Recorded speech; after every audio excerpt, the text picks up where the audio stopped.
అంగరంగ వైభవమున అఖిల లోక సమక్షమున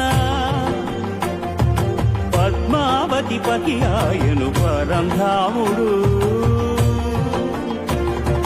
సకల సురలు ప్రార్థింపగ శ్రీదేవిని భూదేవిని ఎదను నిలుపుకున్నాడు వెంకటేశుడు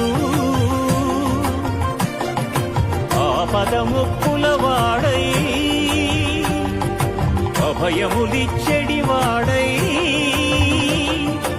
ఆపదముక్కుల వాడై అభయములిచ్చెడివాడై సప్తగిరుల వెలసినాడు శ్రీనివాసుడు.